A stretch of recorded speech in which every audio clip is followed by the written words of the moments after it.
प्यारे बच्चों, आज लॉकडाउन की वजह से काफी परेशानियां आपको झेलनी पड़ रही है। सरकार के द्वारा ये व्यवस्था किया गया है और ये बिल्कुल सही किया गया है। आपको इसमें सहयोग करना है। एक्चुअली है क्या, ये कोरोना वायरस जो है ये समझना होगा थोड़ा हम लोगों को, और जब इसे समझेंगे तब हम इसका बचाव भी करवाएंगे।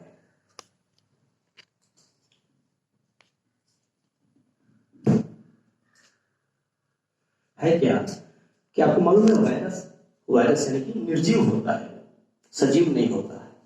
तो ये जो वायरस है इसका एक इस तरह का घोल है, इसके ऊपर एक भित्ति है और इसके अंदर इसके पदार्थ है जो निर्जीव अवस्था में है। लेकिन इसका जैसे ही ये किसी सजीव के संपर्क में आता है तो ये एक्टिव हो जाता है।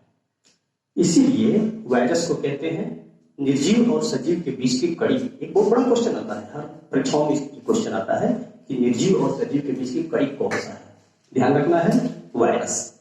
इसे निर्जीव और सजीव के बीच की कड़ी होती है। आपसे कहा जा रहा है कि आप साबुन से हाथ धो लो, मास्क लगाओ।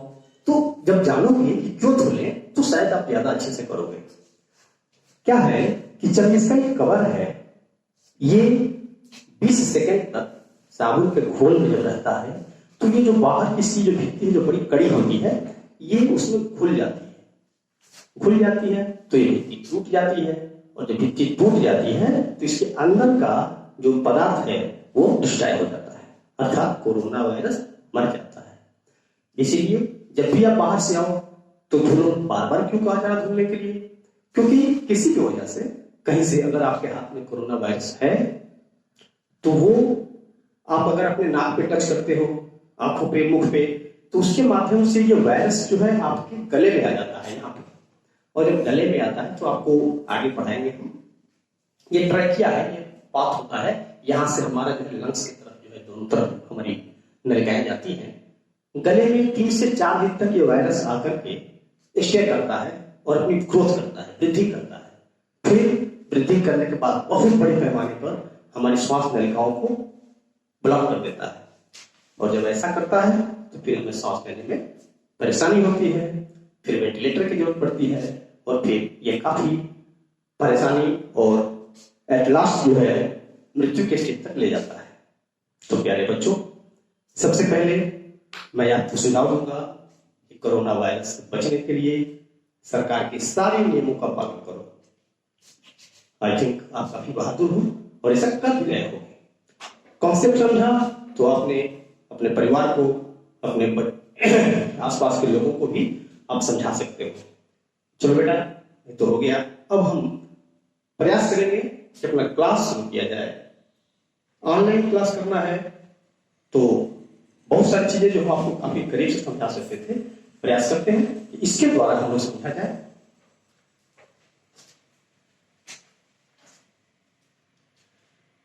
आज बायोलॉजी का क्लास शुरू करते हैं। उसका पहला चैप्टर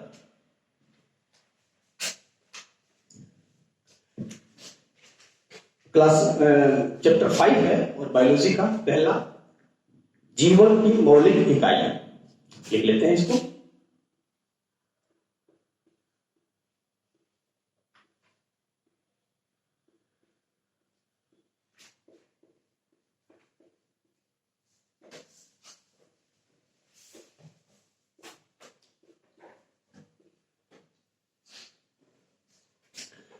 चैप्टर से हमको समझना होता है किसी भी चीज को।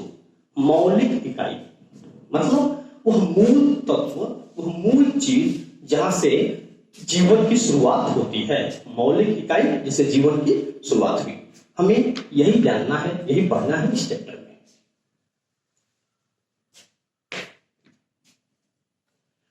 1665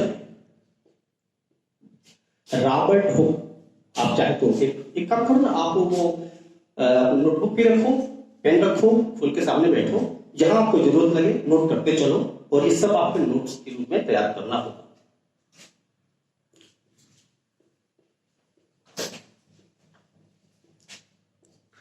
रॉबर्ट हुक नामक वैज्ञानिक ने 1665 में कार्क जो कि वनस्पति का एक छाल होता है, उस कार्क का ऐसे एक पतला सेक्शन काटा और उसमें देखा, अपने ही द्वारा बनाए हुए एक अंगर सूक्ष्मदर्शी उसको कहेंगे के द्वारा उसमें देखा उन्होंने कि इसमें जो है कुछ इस तरह की संरचना बनी हुई थी। और संरचनाओं को देखने के बाद उन्होंने इसका नाम दिया। नाम क्या दिया इसका? सेल अर्थात छोटा कमरा।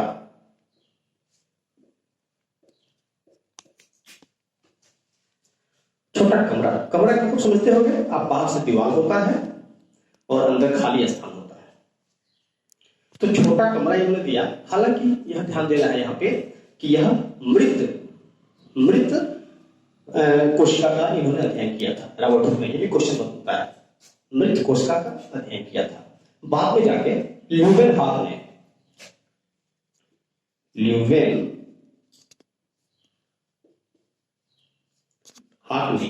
सूक्ष्मदर्शी, एक विकसित सूक्ष्मदर्शी के द्वारा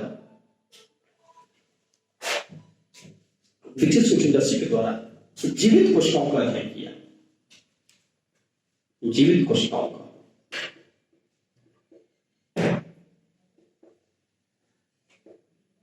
ठीक है, तो ये तो फैक्ट हुआ, ये हमें उतना इंपॉर्टेंट नहीं है, जानना है, क्वेश्चन पूछता है करके। तो हमें ये देखना है कि फिर हम कोशिका को किस रूप में परिभाषित करें। कोशिका का सिद्धांत आया उसके बाद, और वो आया दो वैज्ञानिक बड़े इंपॉर्टेंट फॉर्म का, स्लेडर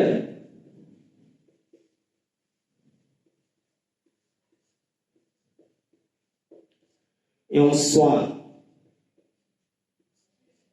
इन लोगों ने सम्मिलित रूप से एक सिद्धांत दिया। क्या? इसको आपने नोट कर लिया? नोट कर लिया इसको?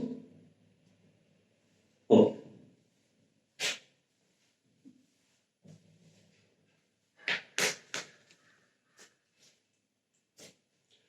एक सम्मिलित रूप से उसको मैं मान के चला जाएगा कि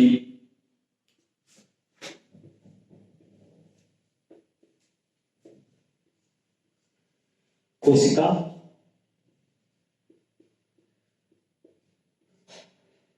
जीवों की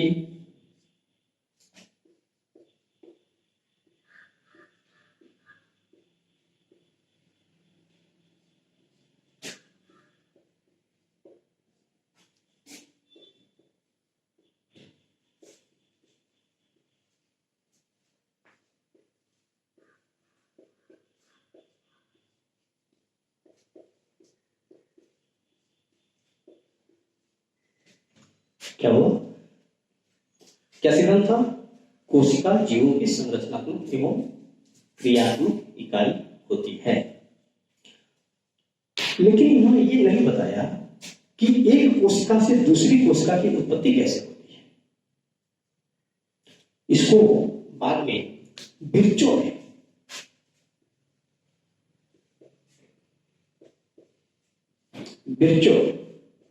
नाम के एक वैज्ञानिक था, उन्होंने ये दिया कि एक हर कोशिका अपने पूर्ववर्ती कोशिका से उत्पन्न होती है। यानी कि एक कोशिका से ही क्या होता है, दूसरी कोशिका का, इसके विभाजन और उसके बाद जो है दूसरी कोशिका का उत्पत्ति होता है। इसको सम्मिलित रूप में अगर हम इस तरह से समझना चाहें,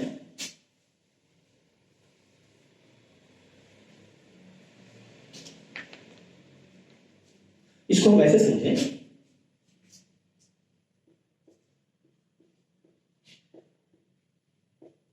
कोशिका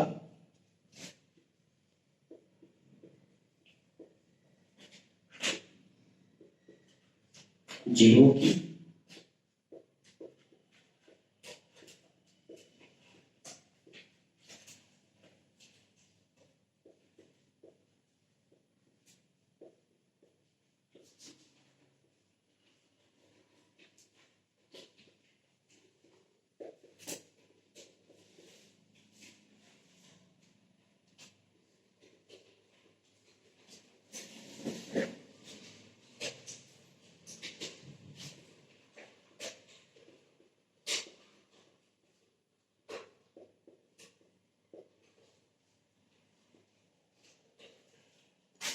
देखेंगे यहाँ पे कोशिका जीवों की संरचनात्मक, क्रियात्मक एवं आनुवांशिक इकाई होती है। तो अब इसमें हम ऐसे कहते तो ये तो समझना होगा ना कि ये किस तरह से क्यों होता है, इसका कॉन्सेप्ट समझना जरूरी है कि ऐसा क्यों होता है। हम ऐसे याद करना परिभाषा, तो ये बड़ी बात नहीं है, हमें जानना है। तो आइए देखते हैं। अब हम देखेंगे यहाँ पे इस संरचनात्मक क्यों।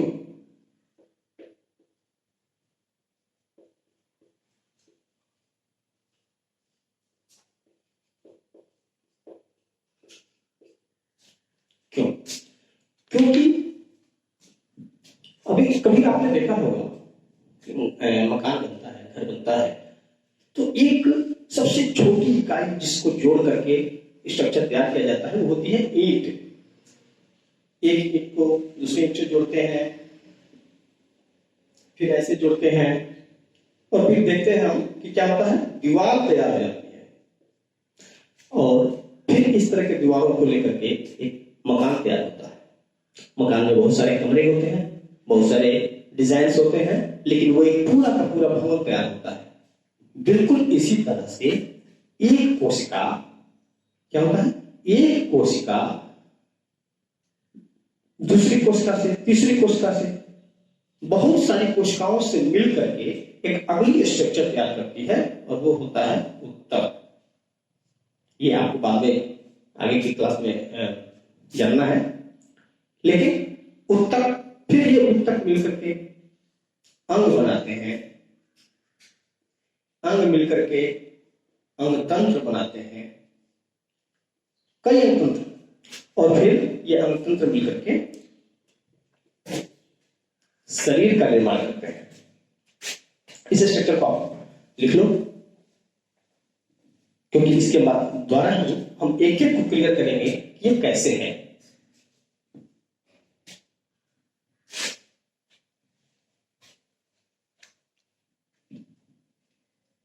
यहाँ पे देखते जाना, हम पहला स्ट्रक्चर क्लियर कर रहे हैं कि संरचनात्मक क्यों है।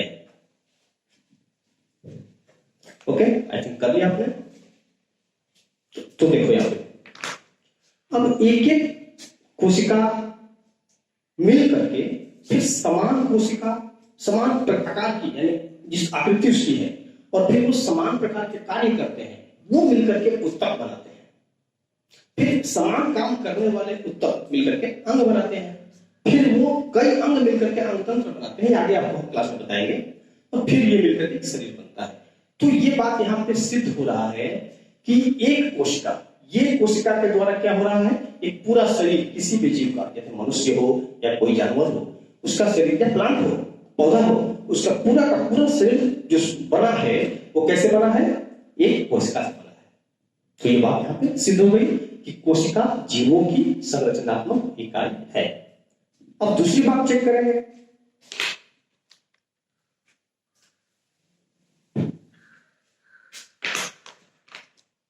कि अब दूसरी बात, कोशिका जीवों की क्रियात्मक इकाई है। यहां देखेंगे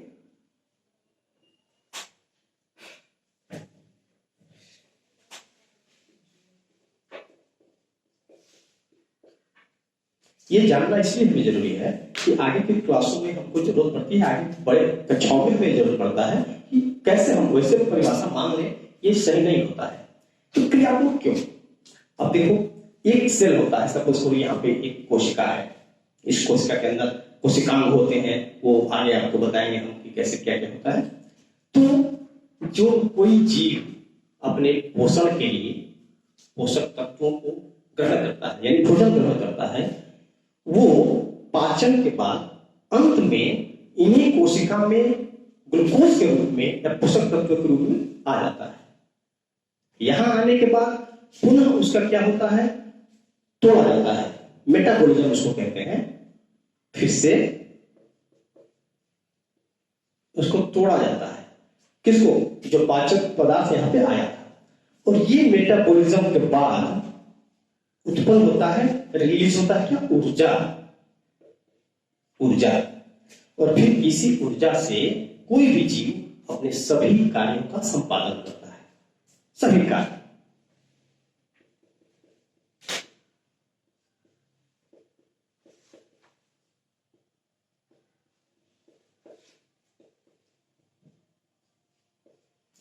तो देखा आपने, यानी कि सभी क्रियाएं जो भी कार्य कर रहा है, सारी कार्य से मतलब क्या हो गया, क्रियाएं, सारी क्रियाएं।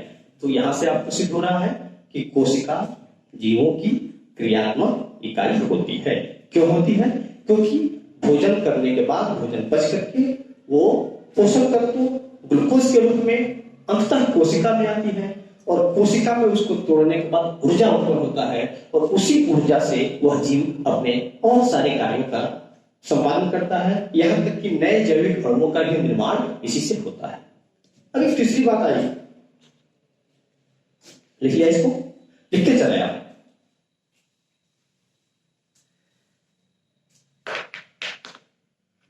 एक तीसरी बात आई कि आनुवांशिक क्यों है, उसको भी देखते हैं।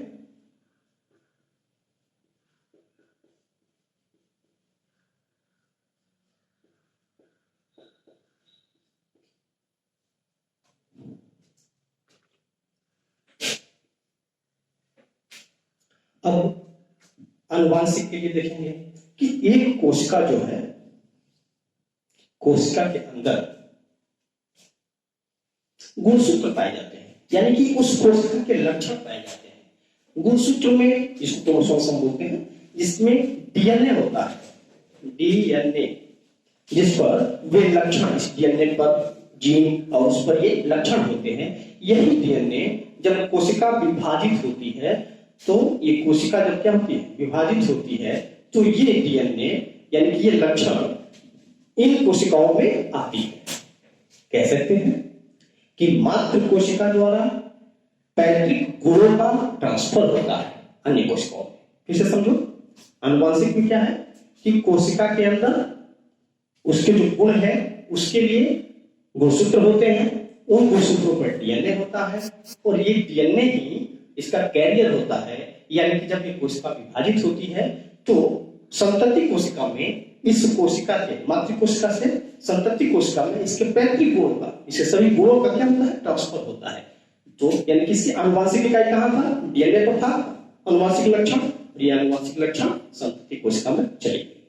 अर्थात तो ये बात भी यहां से सिद्ध हो जाती है कि कोशिका जीवों की आनुवांशिक इकाई होती है। इसको आप ऐसे लिखेंगे, कोशिका, समझ लिया आप यहां पे किस तरह से जो है क्या हुआ, डीएनए का ट्रांसफर हुआ और ये पैतृक गुणों का ट्रांसफर हुआ और ये आनुवांशिक इकाई के रूप में सिद्ध हुआ।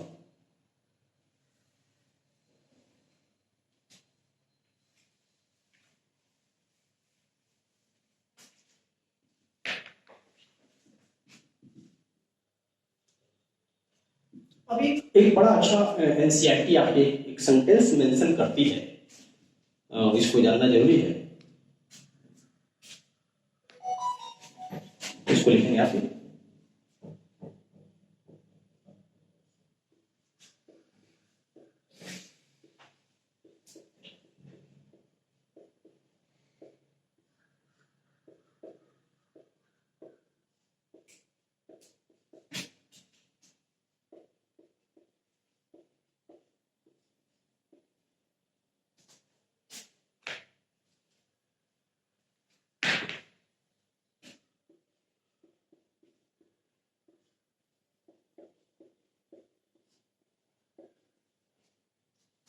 बड़ा इंपॉर्टेंट ये सेंटेंस है। देखो, एकमात्र कोशिका स्वयं में संपूर्ण जीव होता है, एनसीईआरटी ये लिखती है, मेंशन है उसके आखिरी चैप्टर में। तो इसको समझना होगा कि ऐसे कैसे एक कोशिका, बड़ा आश्चर्य बात है कि एकमात्र एक ही कोशिका पूर्ण जीव है। यानी कि हम कह सकते हैं कि क्या वो बिल्कुल उसी तरह से है जिस तरह से हम हैं। यानी जीवधारियों में सबसे विकसित जीव मनुष्य अगर है तो हमारी तरफ से एक कोशिका है। और इसको चेक कर लेते हैं, इसको भी समझ लेते हैं कैसे। तो हम ये जानेंगे पहले कि क्या जीवों में वो कौन से, सजीवों के वो कौन से लक्षण होते हैं जिसकी तुलना हम जो है कर सकें उनसे, किसी एक कोशिकीय जीव से। तो यहां पे देखते हैं, ऐसे कॉलम बना लो, सजीव में जो गुण होते हैं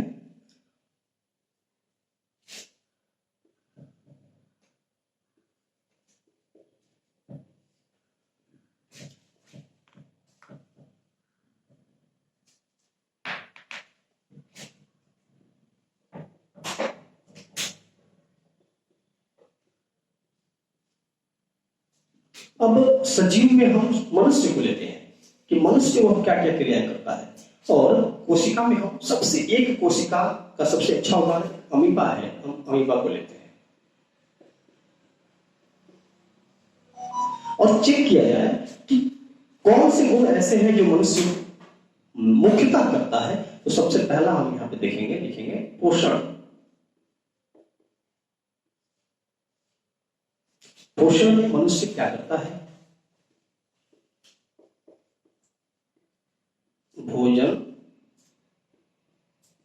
अंतर्ग्रहण करता है, यानी भोजन को लेता है, बाहर प्रकृति से भोजन को प्राप्त करता है अपने अंदर, और फिर इसका क्या होता है? पाचन होता है। तो फिर ये प्रश्न उठता है कि क्या ये काम अमीबा भी करता है? अमीबा जो कि एक कोशिकीय जीव है, तो क्या ये काम अमीबा भी करता है? चेक करते हैं। अमीबा क्या करता है कि उसके स्ट्रक्चर कुछ इस तरह से होता है, यानी कि आकृति उसकी निश्चित नहीं होती है, उसका आकार निश्चित नहीं होता है, वो किसी भी रूप में हो सकता है, ऐसे हो जाएगा, कभी पीला गोल रहेगा, किसी भी रूप में होगा। तो ये हम चेक करेंगे कि क्या अमीबा भी भोजन को अंतर्ग्रहण करता है। तो करता है। कैसे करता है देखेंगे इसको कि तालाब में जब कोई अमीबा तैर रहा होता है और कोई भी भोजन का छोटा सा पार्टिकल अगर उसके पास टच होता है, किससे? उसके कोशिका झिल्ली से, उसके जो बाहर का आवरण है कोशिका झिल्ली से टच होता है, तो इसकी कोशिका झिल्ली अंदर के जीव द्रव्य के साथ जो है ऐसे बढ़ जाती है। ये ऐसे बढ़ जाती है, यानी कि अगले फिगर में हम ऐसे देखेंगे कि ये कोशिका ऐसे है, और अगर यहां पर जो है ये पार्टिकल टच हुआ है, तो इस पार्टिकल के लिए हम देखेंगे यहां पे ये पार्टिकल आया, तो ये इसका ये ऐसे और ये ऐसे हो जाएगा, ये यानी कि दोनों तरफ से अमीबा की कोशिका झिल्ली बढ़ जाती है और बढ़ करके उसको घेरती है, और इसको हम कहते हैं पादाप।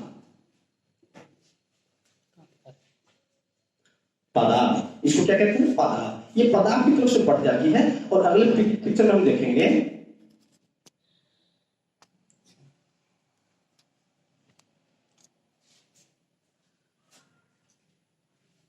और ये कण यहां पे, और फिर आगे जाकर के ये चीज क्या होता है? ये ऐसे हो जाता है, और ये भोजन का कण इसमें मिक्स एक झिल्ली के अंतर्गत बंद हो जाता है, यानी कि जो शरीर के बाहर उसका कण था वो कण यहाँ अंदर आया, अंदर आने के बाद यहाँ पे ये कोशिका के अंदर चला आया, अर्थात इसने अपने भोजन को ग्रहण कर लिया।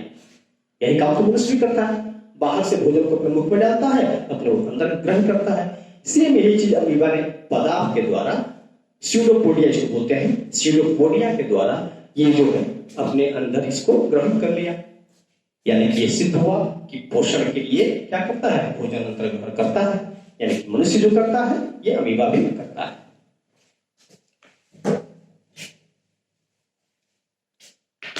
अगला टॉपिक लेंगे कि क्या मनुष्य जीव के लिए आपको मालूम है शोषण करता है। कैसे करता है शोषण? मनुष्य शोषण तंत्र के द्वारा करता है।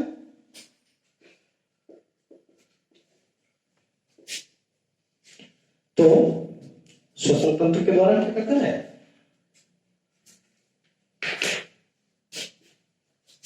और तो ये क्या करता है? ये भी शोषण करता है। हाँ करता है। कैसे? आपको मालूम है कि जल में O2 ऑक्सीजन घुलित अवस्था में रहता है, तो ये अमीबा का जो कोशिका झिल्ली है, ये कोशिका झिल्ली के माध्यम से बाहर के O2 को, यानी कि अपने वातावरण के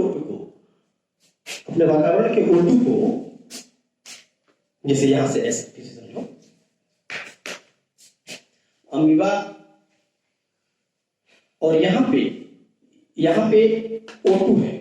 O2 यानी कि ऑक्सीजन घुलित अवस्था में, जल में घुलित अवस्था में यहाँ ऑक्सीजन है, तो ये कोशिका झिल्ली के द्वारा ये O2 विसरण के, सामान्य विसरण जो होता है, विसरण के माध्यम से O2 यहाँ पे CO2 इसके अंदर आ जाता है। यानी कोशिका झिल्ली के माध्यम से जो है ये आवश्यक ऑक्सीजन को अपने अंदर ले लिया। वही काम हम क्या करते हैं, मनुष्य क्या करते हैं, श्वसन तंत्र के द्वारा करता है। श्वसन तंत्र में क्या करते हैं, ऑक्सीजन को बाहर से लेते हैं, वो काम अमीबा ने कर लिया। तो यहाँ पे ये भी सिद्ध हुआ कि श्वसन भी अमीबा करता है। तीसरा पॉइंट लेंगे, क्या अमीबा चलता भी है, गमन भी करता है? क्योंकि मनुष्य चलता है, जीव चलते हैं। तो यहां चेक करते हैं, गमन मनुष्य कैसे करता है, पादों के द्वारा, पैरों के द्वारा। तो ये कैसे करता है, इसके तो पैर है नहीं, करता है। कैसे करता है, अब यहां देखोगे ये अमीबा है सपोज, और ये इसको इधर पढ़ना है। तो ये इसमें इसके अंदर जो होता है कोशिका द्रव्य होता है, इसको हम साइटोप्लाज्म कहते हैं। ये कोशिका द्रव्य एकाएक जो इधर से जिधर इसको मूव करना होता है उधर की तरफ बढ़ता है, यानी कि इधर का कोशिका द्रव्य कम होता जाएगा। यहां देखेंगे ये कोशिका द्रव्य यहाँ पे कम होता जा रहा है, और ये पूरा कोशिका द्रव्य यहाँ पे इकट्ठा होगा, यहाँ पे इकट्ठा होगा, और फिर इस कोशिका झिल्ली को आगे की तरफ ले जाएगा।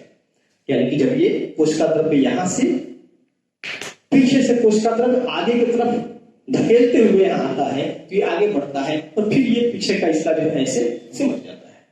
यानी कोशिका झिल्ली ये पीछे से ऐसे आ जाती है और ये आगे की तरफ बढ़ जाता है। तो इस तरह से इसको हम कहते हैं, इसको पराभूत पौधा यानी स्यूडोपोडिया, और इस स्यूडोपोडिया के माध्यम से क्या करता है, कोशिका गमन करता है, कोशिका आगे बढ़ता है।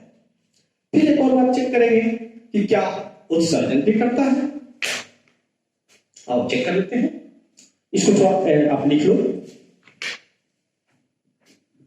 इसको ऐसे फिगर बना लेंगे और अपने भाषा में इसको लिख लेंगे तो ज्यादा क्लियर होगा।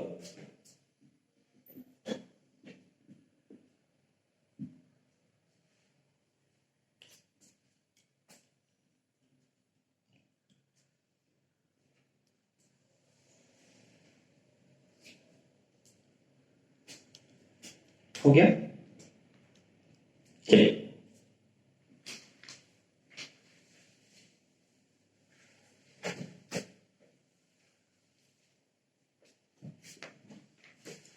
फिर यहां चेक करेंगे कि क्या उत्सर्जन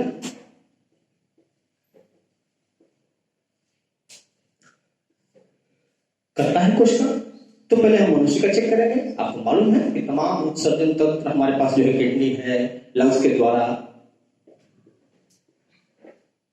उत्सर्जन तंत्र के द्वारा मनुष्य जो है अपने अपशिष्ट पदार्थों को अपने शरीर से बाहर करता है। तो अमीबा क्या करता है, क्या अमीबा भी उत्सर्जन करता है? बिल्कुल करता है, चेक करते हैं। यहां पे क्या होता है कि अमीबा मुख्यतः इसके अंदर भी CO2 यानी मेटाबॉलिज्म के प्रक्रिया में ग्लूकोज को तोड़ते समय जब ऊर्जा उत्पत्ति हुई थी, मैंने पहले बताया आपको, उस समय कुछ अपशिष्ट पदार्थ बनते हैं, मुख्यतः CO2। तो उस CO2 को ये क्या करता है, जिस तरह से विसरण के द्वारा बाहर से जल से O2 को उसने ग्रहण किया था, वैसे ही CO2 को क्या करता है, ये बाहर कर देता है। यानी कि विसरण आप जानते होंगे कि CO2 यहाँ पे ज्यादा है इसके कोशिका द्रव्य में, और जल में जो है कम है, तो स्वभावतः ये क्या होगा, यहाँ से बाहर जल में चला जाएगा। तो विसरण के द्वारा CO2 को और अमोनिया को, इसको अमोनिया को भी इसके द्वारा ही अम्लोटिलिक होता है ये। तो यहाँ पे CO2 और अमोनिया क्या करता है, अंदर से बाहर कर देता है, ये अंदर से बाहर कर देता है। तो इस प्रकार आपने देखा यहाँ पे कि उत्सर्जन भी करता है, यानी कि एक कोशिका होकर के उत्सर्जन करता है। तो इस प्रकार अब एक और टॉपिक आप देख लेंगे कि क्या जनन भी करता है। तो करता है, हमारे पास मनुष्य कैसे करता है, जनन तंत्र के द्वारा करता है। एक विकसित जनन तंत्र होता है, इसके में क्या होता है, अमीबा जैसे कि मैंने पहले बताया विभाजन के द्वारा, तो लिखेंगे विभाजन, विभाजन के द्वारा क्या करता है, ये विभाजित हो जाता है और अपने जैसा अमीबा, दो अमीबा, संतति अमीबा इसको कहते हैं, करता है, फिर ये विभाजित होकर के और दूसरी नई अमीबा को उत्पन्न करता है। और इस प्रकार हम देखते हैं कि जनन भी करता है। जनन में जीव अपने जैसे दूसरे जीव की उत्पत्ति करता है, ऐसे ही कोशिका भी अपने जैसे दूसरे जीव की उत्पत्ति करता है। तो प्यारे बच्चों, देखा आपने कि एनसीईआरटी ने जो मेंशन किया है उसको कितने अच्छे से हमको समझना होगा कि एकमात्र कोशिका स्वयं में संपूर्ण जीव है। ये जीव की, सजीव की और उसमें से मनुष्य की सारी इन प्रक्रियाओं के द्वारा हमने देखा कि अमीबा भी ये करता है। इस प्रकार ये सिद्ध होता है कि अमीबा यानी कि एक कोशिका भी अपने आप में पूर्ण जीव होता है। बिल्कुल बेटा, ये आपके आज के लिए आपके लिए इतना ही रखते हैं और बहुत प्यारा क्लास करेंगे, आप क्लास करेंगे, अच्छे से लिखेंगे।